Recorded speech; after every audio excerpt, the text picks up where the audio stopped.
nisso é sobre uma rifa que a casa está promovendo, na internet, né? E as informações podem ser pegas ali na biblioteca. Agradecemos a colaboração deles. Boa noite. Vamos iniciar nossas atividades esta quarta-feira à noite, fazendo nossa abertura. Pedindo permissão do diretor da casa, Eurico de Barçanuto e sua equipe, para que ele faça a devida limpeza de qualquer energia negativa que se encontre. Pedimos a purificação da água e do remédio necessário que vá para nossas casas. E assim, em nome de Deus, do Cristo e da caridade, estamos iniciando a atividade esta quarta-feira à noite. Nosso irmão Rodrigo de Torres vai fazer a explanação, nosso irmão Roberto a leitura e nossa irmã Anita a irradiação para ajudar.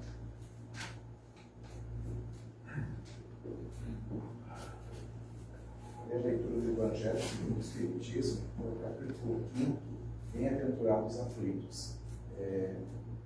Na parte da instrução dos Espíritos, diz assim: se fosse um homem de bem, teria morrido.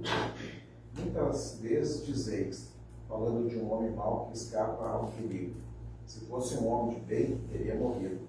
Pois bem, dizendo isso, estáis com a verdade, pois efetivamente acontece, e com muita frequência, que Deus dê a um espírito ainda jovem nas vias do progresso uma prova mais longa do que a um espírito bom que receberá em recompensa por seu mérito o favor de sua prova ser tão curta quanto possível.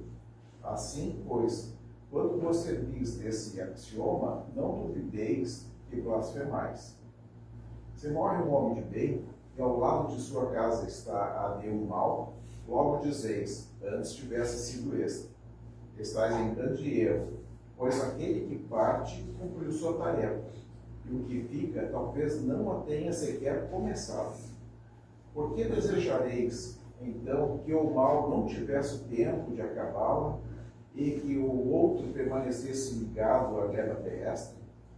Que direis de um prisioneiro que tivesse cumprido sua pena e que fosse retido na prisão, enquanto se desse liberdade a um que não tinha esse direito?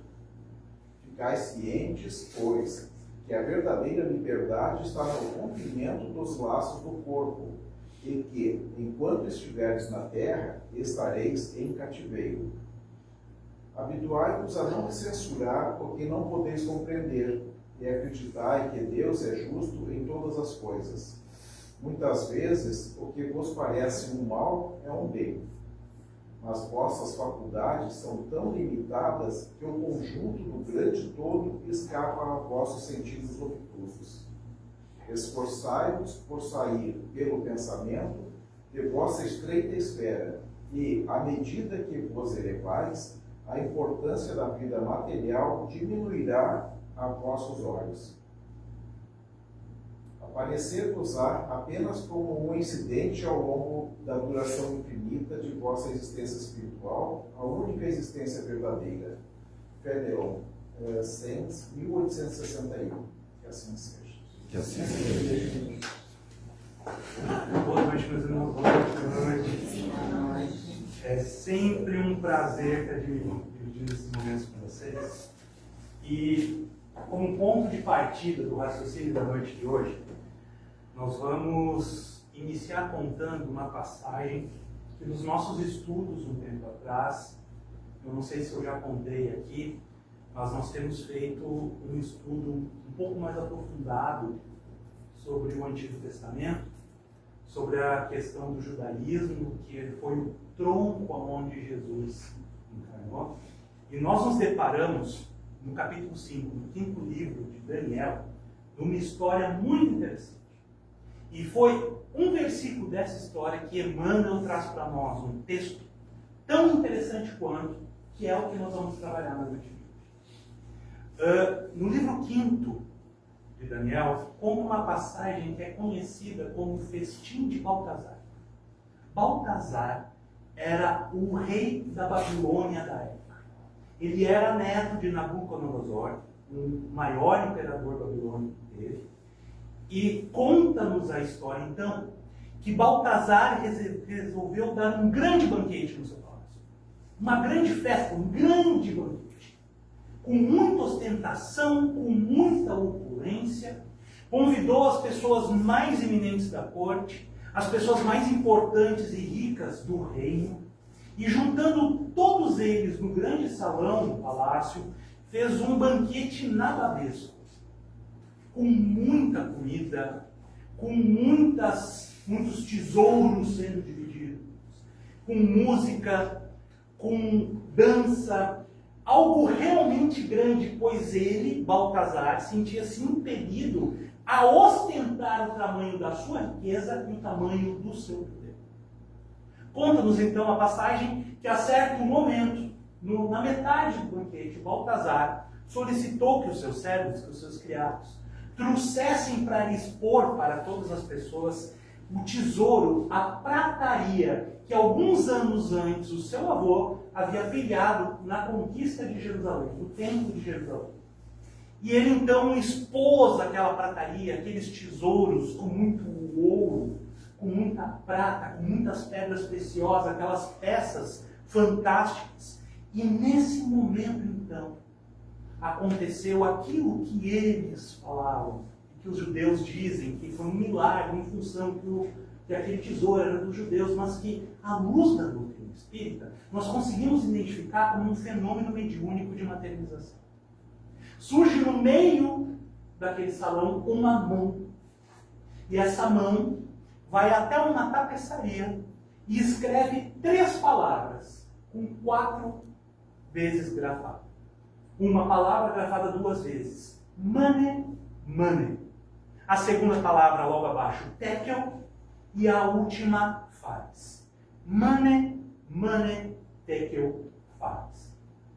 Aquele fenômeno daquela mão que grafava as palavras deixou todos assombrados. Acabou com o clima de festa imediatamente. E a pessoa mais impressionada entre todas era o rei, era Baltazar. Baltazar ficou tomado de angústia. Algo dentro dele falava que aquelas palavras eram um aviso divino e que ele precisava entender. Então, logo ao amanhecer, ele convoca ao grande salão, à sua presença, os sábios, os pensadores, os professores, as pessoas mais inteligentes do reino. Porém, nenhum deles conseguia fazer a tradução e a interpretação do que aquelas palavras queriam dizer.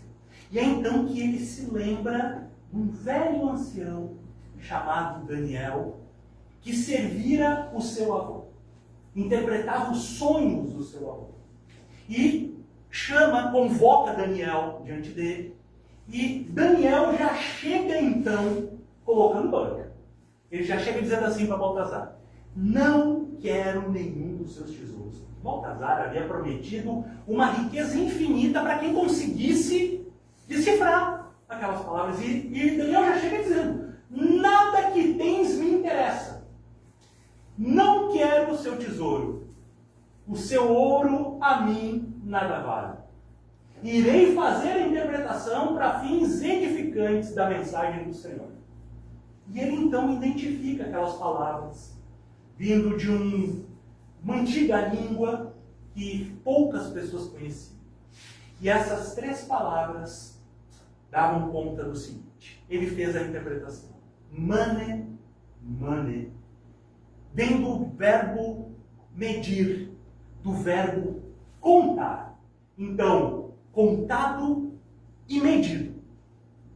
Tekel vem de pesar, é o verbo pesar. Então, contado, medido. E após isso, pesado. E a última palavra, fares, dividido. Vem do verbo dividir. Então ele traduz as palavras para Baltazar, e Baltazar fica mais perdido ainda. E questiona ele o que aquelas palavras então queriam dizer. E Daniel diz para ele: o seu reino foi medido, o seu reino foi contado. Porém, muito grande o seu reino, ele foi pesado. E não está substância alguma no seu reino. E por ser muito grande, mas sem substância para o Senhor, ele será dividido entre os persas e os medos. eram os dois povos vizinhos daquele da Babilônia. Baltazar ficou preocupado, mas Daniel é velho, né? Aquilo que as pessoas fazem com as pessoas velhas, né? Não dá bola, não sabe o que ele sabe, né? Pois bem, conta-nos a Escritura que naquela noite os persas invadiram a Babilônia, Baltazar foi morto e o reino foi dividido entre os persas e os medes. Mane, tekel, fares. Essas três palavras, então, que remetem a essa história que está lá no Antigo Testamento, Emmanuel vai nos trazer um texto formidável. Sabe por quê? O que é mais formidável desse texto de Emmanuel? Que eu não vou ler, porque a minha intenção não é tornar a exposição cansativa e eu quero ser o mais breve possível. Eu vou ler fragmentos e explicar o texto, mas o interessante é que Emmanuel escreveu esse texto em 1947. Ele enviou através da psicografia abençoada de Chico Xavier. E nós vamos ler esse texto, e nós vamos nos deparar com a verdade mais contemporânea possível do mundo que nós estamos vivendo, quase 100 anos depois dele ter sido escrito. Emmanuel inicia o texto comentando essa parte ele vai um pouco mais longe. Porque ele não vai falar aqui, ele vai iniciar o texto fazendo quase uma análise sociogeopolítica. Ele inicia dizendo assim: dentro de alguns séculos, os colossos de Paris, de Roma e de Londres serão contemplados com o embevecimento histórico das recordações. A Torre Eiffel, a Abadia de Westminster serão como as ruínas do Coliseu de Vespasiano e das construções antigas de Esparto. Por que ele fala da França, da Inglaterra, da Itália? Porque naquele momento, na geopolítica mundial daquele momento, a Europa Ocidental era o grande centro econômico e político do mundo velho. Mas olha o que ele diz. Ele diz: Paris, Londres e tudo aquilo que a gente vê naquela opulência daquele primeiro mundo, nada mais será do que ruínas. Ele diz assim, e daí eu me lembro daquele momento de Emmanuel ainda na sua reencarnação como Públio Lentulus, narrado no livro A Dois Minutos. Um senador romano, uma pessoa de autoridade, orgulhoso da sua posição social dentro do Império de Roma, a qual ele colocava na maior potência possível. E ele, então, de acordo com aquela situação, passando a situação do seu filho, da sua filha doente, num dia luminoso para a existência dele, como narrado no livro, num fim de tarde, ele se depara com a figura de Jesus, a quem ele vinha procurando em pensamento há dias, porém o seu orgulho, a sua posição, onde já se viu um senador romano, está diante desse pobre homem, esse Galileu, essa pessoa tão simples, e diante daquele homem, Jesus começa a falar para ele de humildade. Logo a ele, um senador romano orgulhoso da sua posição, humildade, brandura, vida eterna. E narra então, Emmanuel, que naquele momento Públio Lentulus se lembra da magnífica Roma. Aquela metrópole, aquela cidade dividido entre as 7 colinas, com aquele mármore na rua, com aqueles prédios grandiosos. E Jesus, quase que captando o pensamento do senador, diz assim: senador, tudo isso virará ruínas. Tudo isso virará pó. É isso que Emmanuel está falando. Que no futuro, daqui a alguns séculos, as maiores potências que nós vemos, as coisas mais maravilhosas que os nossos olhos veem hoje, serão ruínas. E o que ele está querendo dizer com isso? Ele está querendo, relembrando o Império Babilônico, o reinado de Baltazar, ele está querendo dizer, meus irmãos, tudo que nossos olhos veem, nossas mãos tocam, a nossa vida, por mais angustiante ou boa que ela seja hoje, ela é transitória. Tudo que nós vivemos é transitório.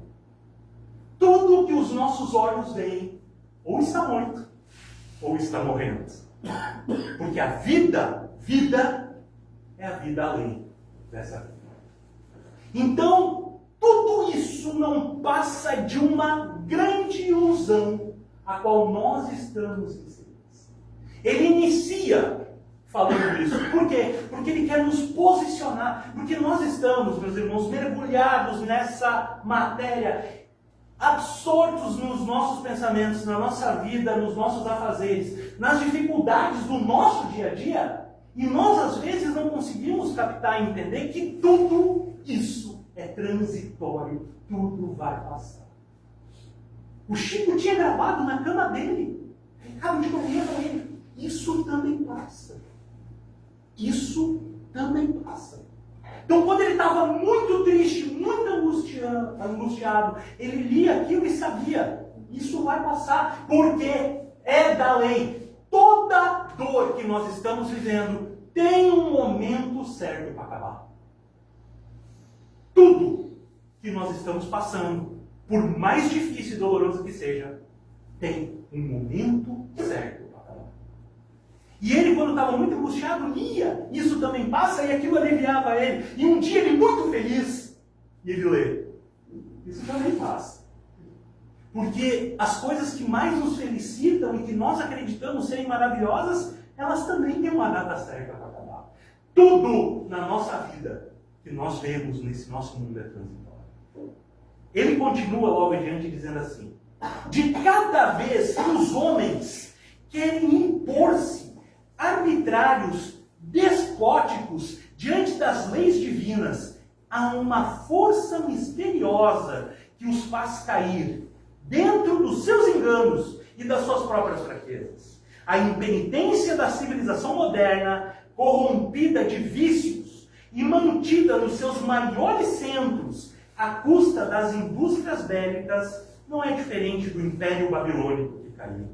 Apesar do seu fastígio e da sua grandeza, no banquete dos povos ilustres da atualidade terrestre, leem-se as 3 palavras fatídicas do festim de Baltazar.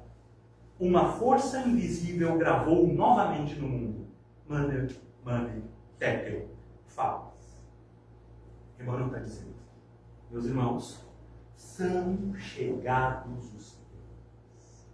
Ele faz uma análise sobre a nossa sociedade. Nós vamos ver daqui a pouquinho. O nosso mundo, a nossa sociedade ocidental de consumo, o mundo que nós estamos vivendo. E olha o que eu falei, eu vou começar a ler daqui a pouco, vocês vão ver, meu Deus, ele escreveu o texto semana passada? Não, ele escreveu na década de 40. E lá ele já dizia, nosso mundo, como nós estamos acostumados a ver, a nossa sociedade, ela está sendo contada e medida. E pesada.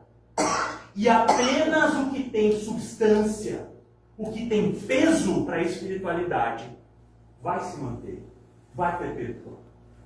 Ele continua logo depois, no texto, dizendo assim: na atualidade tormentosa do mundo, o homem espiritual confere os seus valores mesquinhos para compreender a extensão dos seus desequilíbrios. O homem espiritual. É como se Emmanuel aqui gravasse que nós somos 2. E ele não está falando de nós, indivíduo, ele está falando de nós, civilização, sociedade. Nós temos o homem espiritual e nós temos o homem material. Nós temos o ser que se agiganta espiritualmente falando, que evolui espiritualmente falando, e o ser que evolui materialmente falando. Nós temos uma missão de evoluirmos espiritualmente. Porém, ele vai falar logo adiante, o homem material tem evoluído mais rápido. Mas ele inicia dizendo assim, o homem espiritual, ele confere os seus valores mesquinhos, ele olha para dentro de si, analisa os seus valores, como ele leva a sua vida, as coisas que ele acredita, e ele percebe então os tormentos que ele vive. Ele está querendo dizer o seguinte, meus irmãos, assim, de uma forma bem direta, porque os espíritos superiores, eles não mandam recado. Eles botam o dedo na ferida mesmo, se precisar. Ele está dizendo assim, cada dor que nós temos é uma deformidade do nosso caráter a ser tratado. Cada dor que nos acomete nessa vida é uma deformidade do nosso caráter que precisa ser corrigida. E a gente está, não, meu Deus, como assim, Rodrigo? Está falando que eu tenho defeito? Sim, estou falando que todos nós os temos. O lance é, a gente está diante de nós mesmos, nos analisando, olhando os nossos defeitos, para entender, afinal de contas, isso que eu estou passando por quê? Por qual motivo? O que tem de meu nisso? Mas a maior parte das pessoas prefere terceirizar os seus equívocos. Terceirizar a culpa por aquilo que ela comete. E isso nada mais é do que se perpetuar dentro do processo angustiante de aprendizado através da dor. Ele diz assim, em ciência o homem físico adiantou-se. E ele então começa a narrar as grandes conquistas materiais da nossa geração. Meus irmãos, nós vivemos um paradoxo sem tamanho, um paradoxo sem par na história da nossa geração espiritual. Nunca tivemos tanto. A vida nunca nos foi tão simples e fácil. E nunca sofremos tanto. A medicina evoluiu tanto a ponto das pessoas terem vidas saudáveis mais longevas do que qualquer par na civilização. Nós desenvolvemos tecnologias que facilitam a nossa vida como era impensado há tantos e tantos e tantos anos e tanto tempo, inclusive na década de 40, 50. Eu sempre conto para vocês, teve uma vez que eu cheguei para visitar minha avó, minha falecida avó, minha avó, 83 anos. Eu chego lá, ela está com o celular dela, vendo vídeo no YouTube, com um violão, aprendendo a tocar violão. E eu olhei assim, o que tu está fazendo? Estou aprendendo a tocar violão. Porque quando eu era mocinha, não podia. Uma moça era mal vista, uma moça tocar violão, ela falou em alemão para mim. Uma moça tocar violão. E depois, quando eu não era mais moça, eu não tinha dinheiro para ter aula de violão. Agora, meu filho, eu olho um vídeo, o professor me ensina um vídeo, olha o que eu fizer. Olha só, que coisa maravilhosa.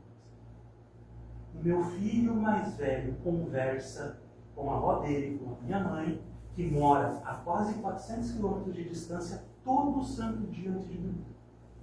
Todo santo dia antes de dormir, ele liga para minha mãe. Benção, avó. Boa noite, estou indo dormir. Deus te abençoe, meu filho. 300 quilômetros de distância. Já paramos para pensar? Eu fiz uma reunião dias atrás, uma reunião de trabalho, com um executivo de uma empresa com a qual eu estava negociando, e ele estava no Japão. Ele disse, cara, que é madrugada. Conversando, olhando ele, falando. Nós atravessamos distâncias num tempo. O Jaime e a Jô já chegaram de Nova York? Estavam em Nova York, passeando e já estão em Rondinha. Em Boston? Já estão em Rondinha. Olha só. Que coisa absurda. O ápice da civilização que nós chegamos. Porém, com tudo nas mãos para sermos felizes, nós nunca fomos tão tristes. Com tantas pessoas adoecidas, tantos diagnósticos de depressão, diagnósticos de ansiedade, diagnóstico de melancolia. As pessoas, dias atrás, uma amiga chegou para mim assim, Rodrigo, eu tomo remédio para dormir ou para acordar? Porque se eu não tomar remédio, eu não durmo. Mas Quando eu acordo de manhã, se eu não tomo outro remédio, eu continuo dormindo o dia inteiro. Olha só. Para ser uma pessoa meramente funcional. E Emmanuel está falando disso, ele está dizendo assim, avançamos. Por que isso? Por quê? Ele está dizendo por quê isso? Avançamos muito materialmente falando, cientificamente falando. Descobrimos tanto nesse texto, ele faz ele desacortina uma coisa maravilhosa, obviamente eu não vou me debruçar sobre isso. Ele diz assim, com exceção da biologia, que ainda tem muita coisa para desvendar sobre a questão espiritual na biologia, todas as outras áreas científicas do conhecimento humano estão praticamente nas culminâncias do processo. Sabe o que ele está querendo dizer? Praticamente tudo que a gente tinha como descobrir no mundo, a gente já descobriu. Mas, ele diz assim, olha só o que Emmanuel vai dizer. Nababo, de nababesco, tal qual Baltazar. Nababo, vivendo nas extravagâncias bizarras do seu castelo de riquezas transitórias, esse homem, porém, padece a fome esmagadora da paz, a sede dolorosa do amor. E apesar de todas as teorias da salvação que o mundo já engendrou para si, porém, subverte a genuína lição daquele Cordeiro de Deus que ensinou às criaturas o verdadeiro caminho. Emmanuel vai começar a dar o diagnóstico dele. E aqui entra na parte central do texto, a parte na qual nós precisamos nos debruçar. Emmanuel vai dar o diagnóstico, ele vai dizer assim, olha o que Emmanuel vai dizer. Desse lamentável esquecimento de Jesus e desse olvido criminoso de nossas almas, derivou-se o quadro angustioso da atualidade do mundo, em que quase toda a ciência foi compelida a submeter-se aos postulados da força. Diagnóstico de Emmanuel. Então vamos lá. A gente adora falar mal do mundo, né? Ainda mais hoje é moda. A gente não senta para tomar um chimarrão com alguém se alguém não está reclamando. Deve falar de política, então. Nossa Senhora! Mas Emmanuel dá o diagnóstico dele. Quando falar que o mundo está ruim, ele está dando o diagnóstico dele. É por causa de duas coisas. A primeira, o esquecimento doloso de Jesus. E segundo, ouvido de nós mesmos. Ouvido de olvidar, duvidar, desconhecer, afugentar-se, evadir-se. Nós estamos fugindo e evadimos de nós mesmos.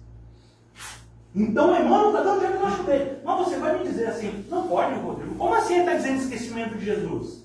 Será que já teve alguém mais citado no mundo? Algum nome mais dito? Algum nome mais falado? Algum nome mais lembrado do que Jesus? Não. A pergunta que fica é, que busca de Jesus é essa que se faz? Quantas e quantas e quantas pessoas, quantos irmãos nossos de Jesus têm apenas o verniz religioso? De cristão nada mais é do que o verniz de um cristão. Não tem o sentimento de um cristão, os atos de um cristão, a forma de pensar de um cristão. Não coloca Jesus como modelo dos seus atos. Apenas vende-se como cristão, mas tem uma vida meramente mundana.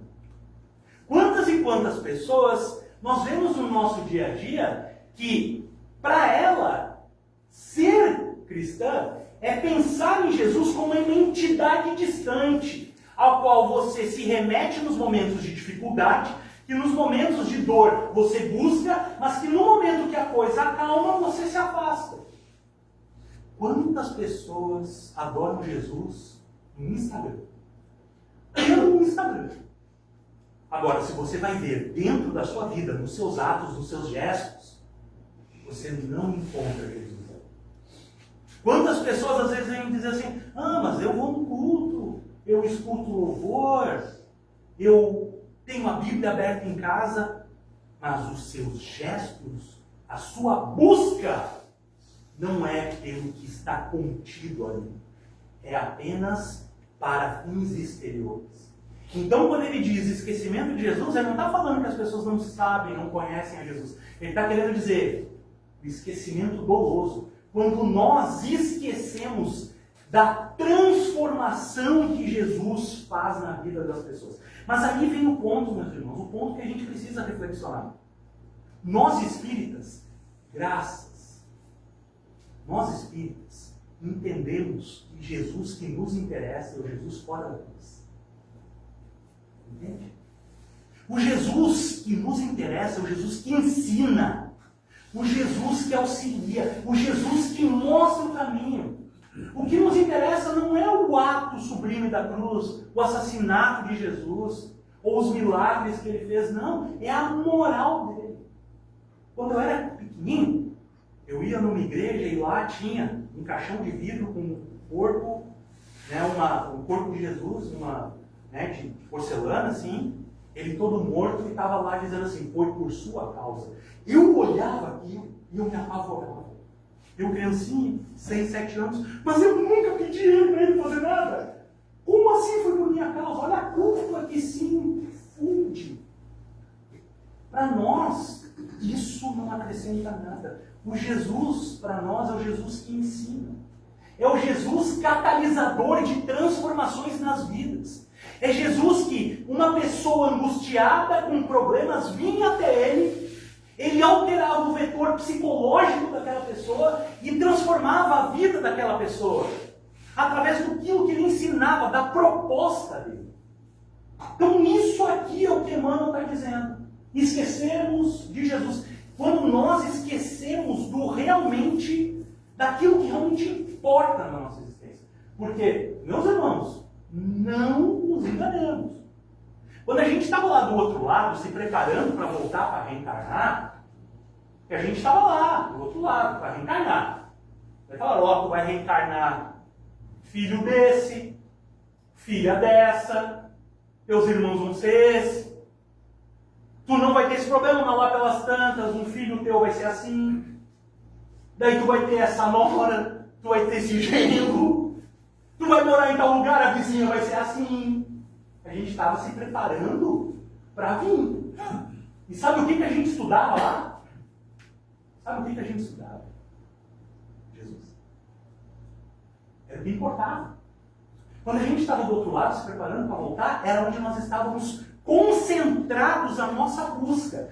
E o que o Emmanuel está dizendo é que ao andar da carruagem a gente vem, a gente está nesse mundo, a gente está nessa vida tão repleta de maravilhas, com tantas circunstâncias de prazer que a vida pode oferecer para a gente, que a gente vai se apartando disso, a gente vai esquecendo isso, a gente vai colocando isso em segundo plano, a gente vai ficando lá, deixando assim, a gente vai dando importância para outras coisas. Mas ele tem a outra parte. O que ele fala? Ele diz assim, o esquecimento de Jesus e o ouvido criminoso das nossas almas. Evadir-se de si mesmo. Aí está o ponto. Quantas pessoas, meus irmãos, vivem vidas dolorosas, com problemas realmente dolorosos, mas preferem buscar a causa desses problemas longe de si. É isso que eu estava falando. A gente vai vivendo a vida e a gente vai buscando fora. A gente vai buscando a nossa felicidade fora, na matéria, naquilo que é transitório. E daí a gente acaba cometendo o equívoco que Joana de Ângeles diz para nós. Buscar a felicidade nos gozos materiais é como tentar matar a sede com a água do mar. Quanto mais você toma, mais sede tem. E você morre desidratado, o corpo cheio de água. É isso. A gente vai esquecendo do real centro que deve ser a nossa existência, que é um crescimento moral e espiritual. E a gente vai concentrando as nossas buscas de felicidade em coisas materiais, que nada mais são do que objetos para fugir de si mesmo. Quantas pessoas fogem de si mesmas através da bebida, através da drogadição? Quantas pessoas fogem de si mesmas buscando fortuna fácil nesses jogos do tigrinho? Quantas pessoas fogem de si mesmas, não querendo conversar sobre os seus problemas, ou apontando o dedo para os outros? Quantas pessoas fogem de si mesmas porque é muito doloroso nós nos analisarmos e vermos que nós não somos criaturas perfeitas? Se olhar no nosso espelho de espírito e entendermos, dizer assim, realmente, eu tenho esse problema, eu sou assim, eu preciso mudar. É doloroso fazer isso. É doloroso nós entendermos a nossa culpa nos processos de dificuldade que vivemos. Então, é mais fácil fugir. E todo esse mundo hoje, ilusório, essa felicidade de Instagram que as pessoas vivem nas suas vidas, nada mais são do que fugas de si mesmos. Emmanuel está dizendo para nós o diagnóstico dele. E eu vou encerrar agora. Já está um tempo. Vou encerrar agora contando para vocês um aprendizado que eu tive sobre isso. Mas não um caso disso. Porque o caso a gente não faz diferença o que a gente passa na nossa vida particular. Mas uma vez, certa feita, muitos anos atrás, num momento de muita dor, de muita angústia, eu me sentia perdido, sem chão. E então, o nosso mentor espiritual, nosso espírito amigo, o grande mestre que nos tutela nessa vida, a quem as reencarnações que tive, que consegui avançar, eu estava junto dele. Que é o irmão Afonso, chega até nós e pergunta, qual o problema, meu filho? Como se ele não soubesse, né? Como se o nosso mentor espiritual não soubesse. Qual é o problema, meu filho? E eu, totalmente imbuído do vitimismo que nós acabamos colando em nós mesmos, nos fingindo ser vítimas das circunstâncias. Meu irmão, eu vivo como se estivesse numa tempestade. Ele então diz assim para mim, que bom. Como assim, que bom? Que bom? Que bom? Porque se você está numa tempestade, você sabe o que fazer. E desaparece. E vai embora. Trabalhar. Porque eu falei para vocês, os espíritos superiores, eles são assim. Se você acha, seu grupo, não é. Eles não mandam recado. Às vezes as pessoas querem, ai, como eu queria ver, né? Como eu queria escutar, como eu queria falar com o meu mentor. Gente, eles nem têm tempo para isso. Então quando a gente está ali melindroso, querendo alguma coisa, eles vêm a ponto dele e vão. Te vira, meu velho. Vai adiante, faz por ti. E ele falou para mim assim, tu tá vivendo uma tempestade, tu tá se sentindo uma tempestade, que bom, é porque tu já sabe o que fazer. Mas eu fiquei com aquilo na cabeça. Dias. Mas que raio de mentor espiritual é esse? Eu num momento de dificuldade, eu num momento de dor, eu num momento de angústia, vivenciando essa situação delicada, e ele disse que eu não sei o que fazer. Se eu já soubesse o que fazer, eu nem estava reencarnado. Olha eu. Então, um outro dia passado, ele chega para mim e diz assim, o seu conhecimento do Evangelho é deplorável. O seu conhecimento do Evangelho é deplorável. Eu nunca esqueci essa. Você deveria estudar mais. E vai embora. Daí quando ele vai, me intui. Sabe do que ele estava falando? Sabe do que ele estava falando? Ele estava falando da passagem de Jesus na tormenta, no barco, no mar, com os discípulos. Mas a gente analisa essa passagem, olha só como a gente é raso. A gente analisa, você sabe que passagem é essa que eu estou falando, né? Jesus chega para os seus discípulos, vamos atravessar o mar, vamos à outra face. Então eles estão atravessando o mar, daí começa uma tempestade, daí Jesus está dormindo, quietinho, daí eles ficam com medo, daí eles vão lá, chamam o mestre, o barco vai né, afundar, e Jesus dá um xixi nele, Jesus diz assim, aonde pouca fé, para e acalma o vento. E eles ficam, quem é esse homem que acalma o vento? Essa passagem está em João, está em Lucas e está em Mateus. Mas olha só como nós analisamos isso de forma rasa. Era isso que o irmão Afonso queria me dizer. Era isso que ele estava cobrando. Ele estava cobrando que eu pegasse aquilo, que entendesse aquilo, que eu me debruçasse sobre aquilo, que eu não ficasse analisando essa passagem apenas como um Jesus que faz um milagre de parar o vento, não. Ele queria que eu me debruçasse sobre o simbolismo da passagem. O simbolismo da passagem é o seguinte, meus irmãos. É o seguinte. Alguém aqui é da área da psicologia? Alguém é? Não? Bom, então eu vou contar para vocês uma novidade. Sabe, não é novidade, mas enfim. Quando um profissional da área da psicologia está querendo conhecer aquele que ele está analisando, ele sabe que nós inconscientemente nós criamos conexões mentais sobre as coisas. Então, quando a pessoa diz assim, o que você acha que é o mar? O que você acha do mar? E o analisado diz assim, o mar é muito perigoso. O profissional da psicologia já diz assim, ele acha que a vida é perigosa. Olha só. O mar, o nosso inconsciente, simboliza a vida. Assim como há várias outras, o café, um monte de coisa. Mas o mar simboliza a vida. Jesus chega até nós e nos convida. Vamos atravessar o mar. Vamos atravessar o mar. Simbolicamente, é isso, é a reencarnação. Vamos atravessar a vida. Vamos ir à vida física mais uma vez. E meus irmãos, lá no próprio Novo Testamento e nas passagens de Jesus, quando fala de água, ele está falando de vida. Né? O diálogo de Jesus com Nicodemos. Em verdade vos digo, é preciso nascer do Espírito e da água. A água é corpo, a água é matéria para eles. Então assim, Jesus nos convida. Vamos atravessar o mar.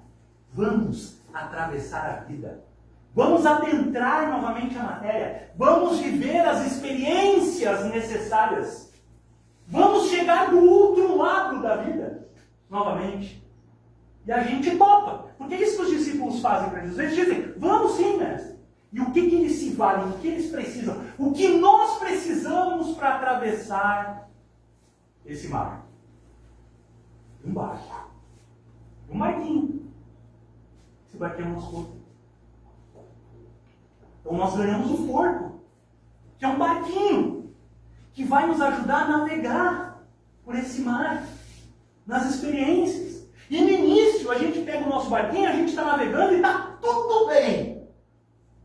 Está tudo certo. Mas a certo momento, em certa circunstância, a certa idade, a certa ocasião, o que a vida faz com a gente? A vida vai nos sacudindo. E nós passamos pelas tormentas da vida física, pelas tormentas da vida material.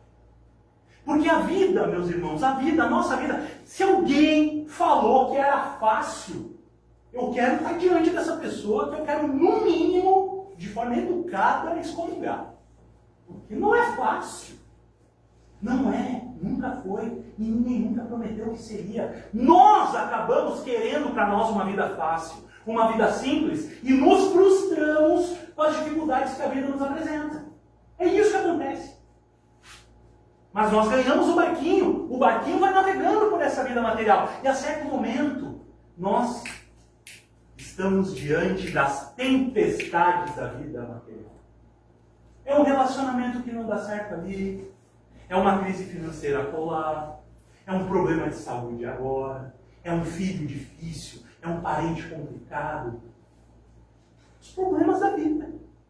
É um trabalho, uma carreira que não deslancha, é a incerteza do futuro, coisas da vida material. São as turbulências da vida material que sacodem o nosso barquinho. E daí o que a gente acaba fazendo? A gente acha que vai afundar. Como tantas e tantas vezes em reencarnações passadas, o nosso barco foi a pique. E nós naufragamos.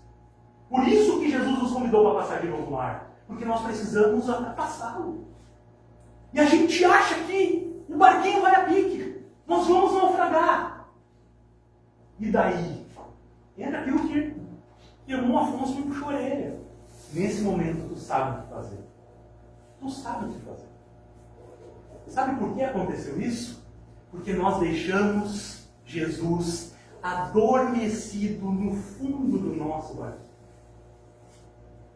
A gente está trafegando, a gente está indo, está navegando essa vida, esse mar da vida material, e a gente se esquece de Jesus. Jesus fica dormindo em nós, adormecido em nós, no fundo do barco, lá no fundo. Nós acabamos deixando isso para o outro lado.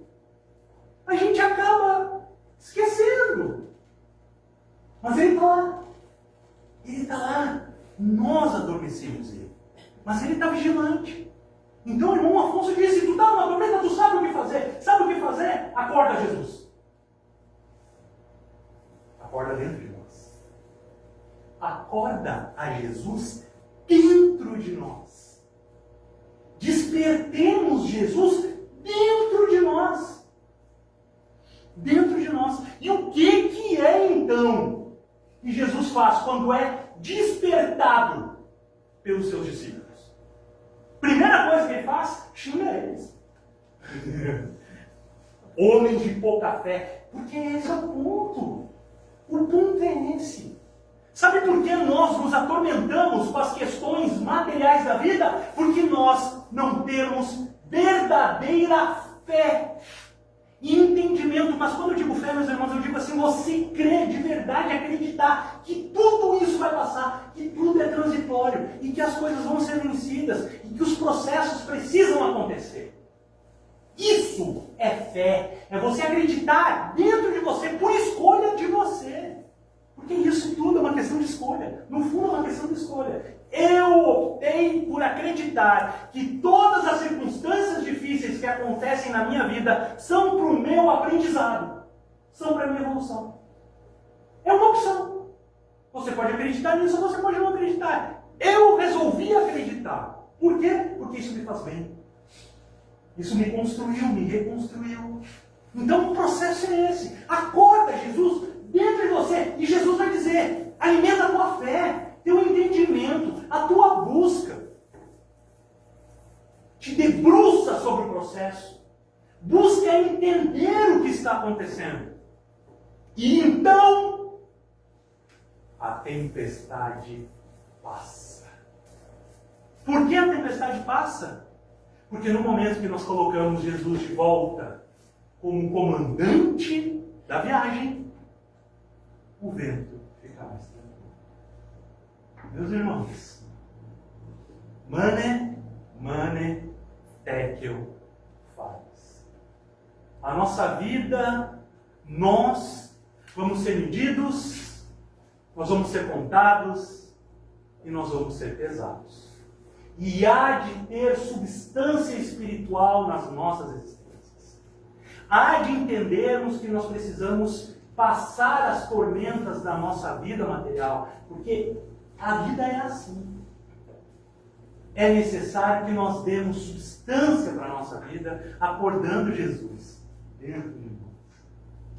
E assim, nós não vamos precisar ser quebrados, divididos, vilipendiados. Assim, nós vamos conseguir nos sustentar e nos melhorar. Porque aí que está o lance. A felicidade não é um fim, não é uma busca em si mesma. A felicidade é a consequência natural do processo de autodescobrimento e do processo de busca de Jesus. Desculpem eu ter passado o tempo de novo nessa vez. Eu estou dizendo para vocês, uma hora eu vou vir aqui, vou só fazer uma prece e vamos todo mundo embora ver a novela. Hoje tem jogo do Grêmio, já deve ter acabado, eu fiz vocês perder, graças a Deus. Desculpem ter passado o tempo, mas que nós tenhamos uma semana abençoada de busca íntima, de autorreflexão e, sobretudo, de busca de Jesus dentro de nós. Que assim seja.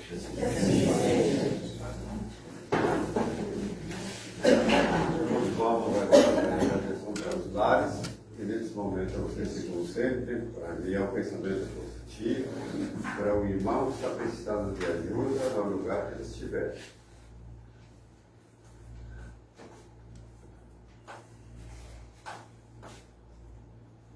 neste momento em que estamos com a mente e os corações enlevados pelo estudo, pela reflexão. Queremos, amado Mestre, agradecer por toda essa oportunidade, por essa bendita doutrina que nos consola e nos esclarece. Obrigada, Senhor. E é com o coração cheio de fé e de vontade que nós queremos orar pelos nossos irmãos, por aqueles que já partiram para a verdadeira vida, que eles tenham, Jesus, oportunidades de te conhecer e receber todo o consolo, toda a ajuda que todo ser merece e necessita. Que os nossos entes queridos que partiram antes de nós preparem o terreno para que quando a gente chegar a nossa vez, possamos nos encontrar. Se não for no mundo espiritual, que seja aqui na terra, mas que a gente possa reatar os nossos laços de afeto e de amor. Obrigada, Senhor. Que os nossos irmãos que foram escritos na caixinha, os encarnados e os desencarnados, possam estar recebendo neste momento toda a ajuda necessária.